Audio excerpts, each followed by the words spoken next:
Hi hello ಎಲ್ರಿಗೂ ನಮಸ್ಕಾರ.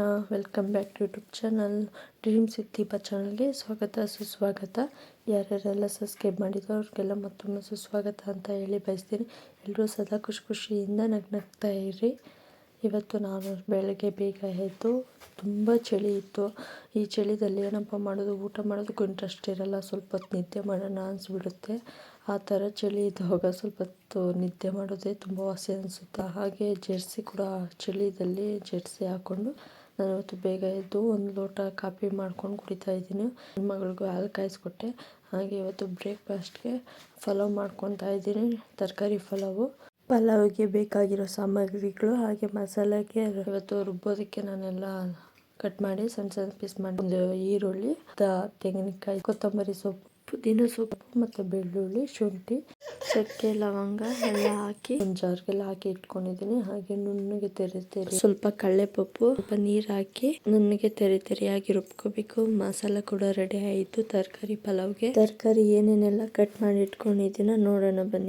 ಈ ತರಕಾರಿ ಎಲ್ಲ ಕಟ್ ಮಾಡಿ ಒಂದು ಸೈಡ್ಗೆ ಇಟ್ಕೊಂಡಿದ್ದೀನಿ. ಕ್ಯಾರೆಟು ಮತ್ತು ಆಲೂಗಡ್ಡೆ, ಬೀನ್ಸು, ನೌಕಲ್ಲೆಲ್ಲ ಕಟ್ ಮಾಡಿ ಇಟ್ಕೊಂಡಿದ್ದೀನಿ. ಬಟಾಣಿ ಕೂಡ ಸ್ವಲ್ಪ ನೆನೆ ಹಾಕಿ ಒಂದು ವಿಸಿಲ್ ಕೂಡ ಬೇಯಿಸೋದಕ್ಕೆ ಇಟ್ಟಿದ್ದೀನಿ. ಹಾಗೆ ಗ್ಯಾಸ್ ಮೇಲೆ ಒಂದು ಕಡೆಗೆ ಒಂದು 5-6 ಸ್ಪೂನು ಎಣ್ಣೆ, ಪಲಾವ್ ಬೇಕಾಗಿರೋ ಪಲಾವ್ ಐಟಮ್ಸ್, ಪಲಾವ್ ಎಲೆ ಮತ್ತು ಕಸ್ತೂರಿ ಮೇಥಿ, ಚಕ್ಕೆ, ಲವಂಗ, ಏಲಕ್ಕಿ, ಸೋಂಪು ಅದೆಲ್ಲ ಹಾಕಿ ಕುಕ್ಕರಲ್ಲಿ ಬಿಸಿ ಆಗಿರುವ ಎಣ್ಣೆಗೆ ಪಲಾವ್ ಸಾಮಗ್ರಿಗಳೆಲ್ಲ ಹಾಕಿ ಕ್ರಿಸ್ಪಿಯಾಗಿ ಫ್ರೈ ಮಾಡ್ಕೊತಾ ಇದ್ದೀನಿ. ಮಿಕ್ಸ್ ಆದಮೇಲೆ ಒಂದು 2 ಈರುಳ್ಳಿ ಕಟ್ ಮಾಡಿ ಇಟ್ಕೊಂಡೆ, 2 ಈರುಳ್ಳಿ ಕೂಡ ಹಾಕ್ಕೊಂಡು ಫ್ರೈ ಮಾಡ್ಕೊತಾ ಇದ್ದೀನಿ. ಒಂದು ಸ್ವಲ್ಪ ಬ್ರೌನ್ ಕಲರ್ ಬರೋವರೆಗೂ ಫ್ರೈ ಮಾಡ್ಕೋಬೇಕು. ರೆಸಿಪಿಯಾಗಿ ಚೆನ್ನಾಗಿರುತ್ತೆ, ತುಂಬ ಟೇಸ್ಟಿಯಾಗಿರುತ್ತೆ ಈರುಳ್ಳಿ ಹಾಕೋದ್ರಿಂದ. ನಾನು ಹಾಗೆ ಕೊತ್ತಂಬರಿ ಸೊಪ್ಪು ಮತ್ತು ಪುದೀನ ಸೊಪ್ಪು ಕೂಡ ಕಟ್ ಮಾಡಿ ಇಟ್ಕೊಂಡೆ, ಅದನ್ನು ಫ್ರೈ ಮಾಡಿಕೊಂಡು ಎಣ್ಣೆಯಲ್ಲಿ ಒಂದು 5 ನಿಮಿಷ ತರಕಾರಿನ ಬೇಯಿಸ್ಕೋಬೇಕು. ಕಟ್ ಮಾಡಿ ಇಟ್ಕೊಂಡಿದ್ವಲ್ಲ ತರಕಾರಿ ಎಲ್ಲ ಹಾಕಿ ಫ್ರೈ ಮಾಡ್ಕೋಬೇಕು. ಯಾಕಂದರೆ ಎಣ್ಣೆದಲ್ಲೇ ಒಂದು 5 ನಿಮಿಷ ಆದರೂ ಬೇಯಿಸ್ಕೋಬೇಕು. ಎಣ್ಣೆದಲ್ಲಿ ತರಕಾರಿ ಬೇಯಿಸಿದ್ರೆ ತುಂಬ ಟೇಸ್ಟಿಯಾಗಿದೆ, ಕ್ರಿಸ್ಪಿ ಆಗಿರುತ್ತೆ. ನಾನು ಇವತ್ತು ಸೊಸೈಟಿ ಹಾಕಿರೋದ್ರಿಂದ ಎಣ್ಣೆದಲ್ಲಿ ಒಂದು 5 ನಿಮಿಷ ಬೇಯಿಸ್ಕೊತಾ ಇದ್ದೀನಿ. ಬಟಾಣಿ ಕೂಡ ಸಿಲ್ಕ್ ಇಟ್ಕೊಂಡಿದ್ದೆ, ಅದನ್ನೆಲ್ಲ ಹಾಕಿ ಚೆನ್ನಾಗಿ ಮಿಕ್ಸ್ ಮಾಡ್ಕೊತಾ ಇದ್ದೀನಿ. ಒಂದು ಎಣ್ಣೆದಲ್ಲಿ ಒಂದು 5 ನಿಮಿಷ 10 ನಿಮಿಷ ಆದರೂ ಬೇಯಿಸಬೇಕು. ಎಣ್ಣೆದಲ್ಲಿ ತುಂಬ ಚೆನ್ನಾಗಿರುತ್ತೆ, ಟೇಸ್ಟಿಯಾಗಿದೆ, ಕ್ರಿಸ್ಪಿಯಾಗಿ ಇರುತ್ತೆ. ಯಾಕಂದರೆ ಎಣ್ಣೆದಲ್ಲಿ ಬೇಯೋದ್ರಿಂದ ತರಕಾರಿ ಬೇಗ ಬೆಂದ್ಕೊಳ್ಳುತ್ತೆ. ನೋಡಿ 5 ನಿಮಿಷ ಎಲ್ಲ ಬೆಂದಿದ್ದೆಲ್ಲ ಆಗಿತ್ತು. ಸ್ವಲ್ಪ ನುಣ್ಣಗೆ ಸ್ಮಾರ್ಟ್ ಆಗಿತ್ತು ತರಕಾರಿ ಕೂಡ. ಇದ್ವಲ್ಲ ಮಸಾಲೆ ಅದನ್ನು ಹಾಕಿ ಚೆನ್ನಾಗಿ ಮಿಕ್ಸ್ ಮಾಡ್ಕೋಬೇಕು. ತರಕಾರಿ ಕೂಡ ಒಂದು 50% ಬೆಂದಿತ್ತು. ಅದಾದಮೇಲೆ ರುಬ್ಬಿದ್ವಲ್ಲ ಮಸಾಲೆ ಕೂಡ ಹಾಕಿ ಸ್ವಲ್ಪ ಚೆನ್ನಾಗಿ ಮಿಕ್ಸ್ ಮಾಡ್ಕೋಬೇಕು. ಯಾಕಂದರೆ ಸ್ವಲ್ಪ ನೀರು ಹಾಕ್ಕೊಂಡು ಮಿಕ್ಸ್ ಮಾಡ್ಕೋಬೋದು. ನಾನು ನೀರು ಹಾಕ್ಕೊಳ್ದಿರೇ ಹಾಕ್ತಾಯಿದ್ದೀನಿ. ನಮ್ಗೆ ಎಷ್ಟು ಬೇಕೋ ಅಷ್ಟು ನೀರು ಹಾಕ್ಕೋಬೋದು. ಮತ್ತು ನೀವು ಅಳತೆ ಬೇಕಾದರೆ ಒಂದು ಲೋಟದಲ್ಲಿ ಅಳತೆ ಇಟ್ಕೊಳ್ಳಿ. ನನಗೆ ಅಳತೆ ಏನು ಬೇಡ ಅಂದ್ಬಿಟ್ಟು ನಾನು ಹಾಗೆ ಚೊಂಬಲ್ಲಿ ಆ್ಯಡ್ ಮಾಡಿಕೊಂಡೆ. ಕಸ್ತೂರಿ ಮೆಂತಿ ಲಾಸ್ಟಲ್ಲಿ ನೀರಿದ್ಮೇಲೆ ಹಾಕ್ತಾಯಿದ್ದೀನಿ. ರುಚಿಗೆ ತಕ್ಕಷ್ಟು ಉಪ್ಪಾಗಿ ನಮ್ಗೆ ಎಷ್ಟು ಬೇಕೋ ನೀರು ಅಷ್ಟಕ್ಕೆ ನೋಡಿ. ರುಚಿಗೆ ತಕ್ಕಷ್ಟು ಉಪ್ಪೆಲ್ಲ ಹಾಕಿದ್ವಲ್ಲ, ಅದ್ರ ಜೊತೆಗೆ ಸ್ವಲ್ಪ ಖಾರದ ಪುಡಿ ಹಾಗೆ ಸ್ವಲ್ಪ ಅರಿಶಿನ ಪುಡಿ ಕೂಡ ಹಾಕ್ಕೊಂಡು ಚೆನ್ನಾಗಿ ಮಿಕ್ಸ್ ಮಾಡ್ಕೋಬೇಕು. ತುಂಬ ಟೇಸ್ಟಾಗಿರುತ್ತೆ, ಸಖತ್ತಾಗಿರುತ್ತೆ. ಈ ಥರ ಒಂದ್ಸಲ ನೀವು ಟ್ರೈ ಮಾಡಿ ವೆಜ್ ಪಲಾವು. ಬಟ್ ನಾನು ಸಿಂಪಲಾಗೆ ಮಾಡೋದು, ಜಾಸ್ತಿ ಗ್ರ್ಯಾಂಡ್ ಏನು ಮಾಡೋದಕ್ಕೆ ಹೋಗಲ್ಲ. ಸಿಂಪಲಾಗಿ ಬ್ಯಾಚುಲರ್ಸ್ಗೆ ಎಲ್ಲಿಗಾದ್ರೂ ಹೋಗ್ಬೇಕಾದ್ರೆ ಅರ್ಜೆಂಟಲ್ಲಿ ಅವ್ರಿಗೆ ಮಾತ್ರ ಇದು ಒಳ್ಳೆ ರೆಸಿಪಿ.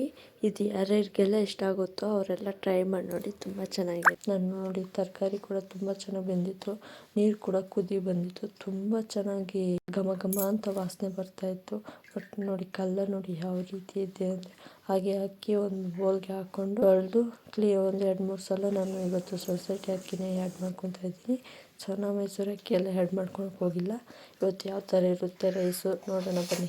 ಅಕ್ಕಿ ಎಲ್ಲ ತೊಳೆದು ಒಂದು ಸೈಡ್ಗೆ ಇಟ್ಕೊಂಡಿದ್ದೀನಿ. ಕುದಿತಾರೋ ನೀರಿಗೆ ಹಾಕೋದ್ರಿಂದ 90% ಒಂದು 5 ನಿಮಿಷಕ್ಕೆ ಬೆಂದ್ಕೊಬಿಡುತ್ತೆ.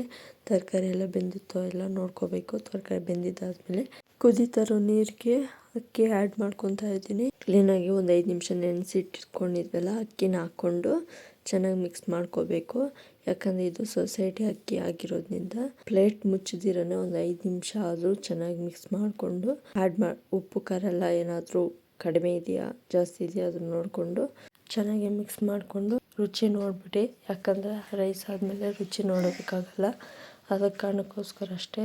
ಎಲ್ಲ ರುಚಿ ನೋಡಿದ್ಮೇಲೆ ತುಂಬ ಚೆನ್ನಾಗಿರುತ್ತೆ, ಟೇಸ್ಟಾಗಿರುತ್ತೆ, ಎಲ್ರಿಗೂ ಇಷ್ಟನೂ ಆಗುತ್ತೆ. ವೆಜ್ ಪಲಾವ್ ಅಂದರೆ ಈ ಥರನೂ ಒಂದ್ಸಲ ಸೊಸೈಟಿ ಅಕ್ಕಿನಿಂದ ಮಾಡಿ ಕಾಮೆಂಟ್ ಮೂಲಕ ತಿಳಿಸಿ. ತುಂಬ ಚೆನ್ನಾಗಿರುತ್ತೆ, ಸ್ಮೂತಾಗಿತ್ತು. ನಾನು ಒಂದು 5 ನಿಮಿಷ ಮಿಕ್ಸ್ ಮಾಡಿಬಿಟ್ಟು ಕುಕ್ಕರ್ ಮುಚ್ಚಳ ಕೂಡ ಕ್ಲೋಸ್ ಮಾಡಿ ಒಂದು ವಿಸಿಲ್ ಕೂಡ ಬಂತು. ಒಂದು ವಿಸಿಲ್ ಮಾತ್ರ ನಾನು ಇಟ್ಕೊಂಡಿದ್ದು, ಜಾಸ್ತಿ ವಿಸಿಲ್ಲು ಇಟ್ಕೊಳೋದಕ್ಕೆ ಹೋಗಲಿಲ್ಲ. ಒಂದು ವಿಸಿಲ್ಗೆ ಮತ್ತು ಓಪನ್ ಮಾಡಿ ನೋಡಿದಾಗ ರೈಸ್ ಎಲ್ಲ ಸ್ಮೂತಾಗಿತ್ತು, ತುಂಬ ಚೆನ್ನಾಗಿತ್ತು. ಮಿಕ್ಸ್ ಮಾಡೋದು ಸ್ವಲ್ಪ ಕಷ್ಟ ಆಗ್ಬಿಟ್ಟಿತ್ತು, ಬಟ್ ನಿಧಾನವಾಗಿ ಮಿಕ್ಸ್ ಮಾಡಿಕೊಂಡು ವೆಜ್ ಪಲಾವ್ ಕೂಡ ರೆಡಿ ಆಯಿತು. ತುಂಬ ಟೇಸ್ಟಾಗಿರುತ್ತೆ, ಸಖತ್ತಾಗಿರುತ್ತೆ. ನಿಮಗೂ ಇಷ್ಟ ಆದರೆ ಯಾರ್ಯಾರಿಗೆಲ್ಲ ತರಕಾರಿ ವೆಜ್ ಪಲಾವ್ ಇಷ್ಟನೋ ಕಮೆಂಟ್ ಮಾಡಿ ಫ್ರೆಂಡ್ಸ್. ನೋಡಿ, ಇಷ್ಟ ಆದರೆ ನೀವು ಒಂದ್ಸಲ ಟ್ರೈ ಮಾಡಿ, ತುಂಬ ಚೆನ್ನಾಗಿರುತ್ತೆ, ಕ್ರಿಸ್ಪಿಯಾಗಿರುತ್ತೆ, ಟೇಸ್ಟು ಇರುತ್ತೆ. ಈ ಥರ ಸೊಸೈಟಿ ಅಕ್ಕಿನಿಂದ ಮಾಡೋದು ತಿನ್ನೋದಂದರೆ ಮಹಾ ಅದ್ಭುತ. ಬಟ್ ಈ ಥರ ಮಾಡ್ಕೊಂಡು ತಿನ್ನಿ, ಟೇಸ್ಟ್ ನೋಡಿ, ಒಂದ್ಸಲ ಕಾಮೆಂಟ್ ಮೂಲಕ ತಿಳಿಸಿ ಯಾರ್ಯಾರಿಗೆಲ್ಲ ಇಷ್ಟ ಆಯಿತು ಅಂತ. ಇಷ್ಟ ಆದರೆ ಲೈಕ್ ಮಾಡಿ, ಶೇರ್ ಮಾಡಿ, ಕಮೆಂಟ್ ಮಾಡಿ. ಇನ್ನೂ ತುಂಬ ಇಷ್ಟ ಆಯಿತು ಸಬ್ಸ್ಕ್ರೈಬ್ ಕೂಡ ಆಗಿ. ಹಾಗೆ ನಾನು ಫುಡ್ ವ್ಲಾಗ್ಸ್ ಮಾತ್ರ ಅಪ್ಲೋಡ್ ಮಾಡ್ತಾಯಿರ್ತೀನಿ, ಡೈಲಿ ರೊಟೀನ್ಸ್ ಎಲ್ಲ ಅಪ್ಲೋಡ್ ಮಾಡೋದಕ್ಕೆ ಹೋಗಲಿಲ್ಲ. ಫುಡ್ ರೊಟೀನ್ ಮಾತ್ರ ಅಪ್ಲೋಡ್ ಮಾಡ್ತಾಯಿದ್ದೀನಿ. ಅದ್ರ ಜೊತೆಗೆ ಇಲ್ಲಿ ನಾನು ಏನೇನು ಫುಡ್ ಮಾಡ್ತೀನೋ ಅದು ನಿಮ್ಮ ಜೊತೆ ಶೇರ್ ಮಾಡ್ಕೊತಾ ಇದ್ದೀನಿ. ನೀವು ಮಾಡ್ಕೊತೀನಿ, ಎಂಜಾಯ್ ಮಾಡಿ. ಬಾಯ್ ಬಾಯ್.